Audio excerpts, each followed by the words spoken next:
کابینەی نوێمی حکوومەتی هەرێم مۆمی 4 ساڵەی تەمەنی دەکوژێنێتەوە. لەو 4 ساڵەدا ئەم کابینەیە بە مەکینەیەکی ئیعلامی بەهێزەوە سەرجەمی خستۆتە خزمەتی با باڵاکردن و بە گەورە نیشاندانی سەرۆکەکەی لە کاتێکدا نەتوانراوە وەک پێویست ئەرکەکانیشی جێبەجێ بکات. ئەوەی لەم کابینەیە وەک دەستکەوت ئەم حکوومەتە بەدەستی هێناوە باج و بێکاری و کێشەی کۆمەڵایەتی ڕووی لە زیادبوون کردووە. 30 ساڵ پێش ئێستا خەڵک داوای ئاوی کردووە، باشە داوای کارەبای کردووە، ئێستاش هەمان داواکاری هەیە. من چی بەدەستکەوت ببینم؟ چ پرۆژەیەکی استراتیژی هەیە، چ پرۆژەیەکی نیشتیمانی هەیە، چ شتێک هەبووە کە مەسەڵەن من بیکەمە دەستکەوت؟ ئایا ڕیفۆرم لە پەروەردە کراوە؟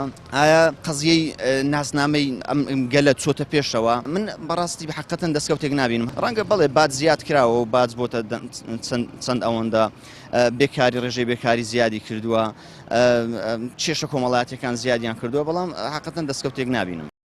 کابینەی نوێیەم سەدان دەستکەوتی بەتاڵ بە هاوڵاتیانی دەفرۆشێتەوە، بەڵام لە واقعدا هیچ کێشەیەک کە پێشتر و لە کابینەکانی ڕابردوودا هەبوونە چارەسەر نەکراوە.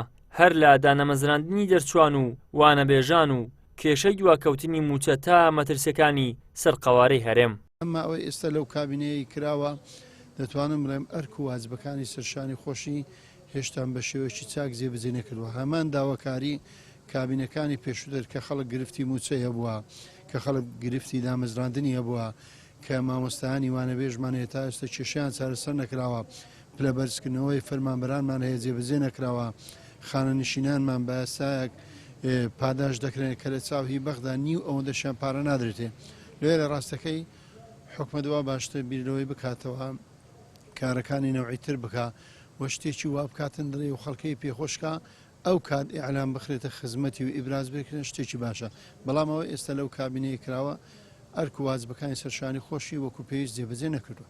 کابینەی نوێمی حکوومەتی هەرێم بە هەموو هێزیەوە و ئامانجی تەنها گەورە نیشاندانی سەرۆکەکەیەتی کە هەر لە سەرەتاوە ئەم کابینەیە بە کابینەی پۆلیسی ناوی دەرکرد بەهۆی دەستگیرکردن و ڕاوەدونانی ڕۆژنامەنووسان و ساڵاکان لە ناوچە جیاوازەکانی کوردستان. ئیدریس محەممەد، کەناڵی ئاسمانی پەیام، هەولێر.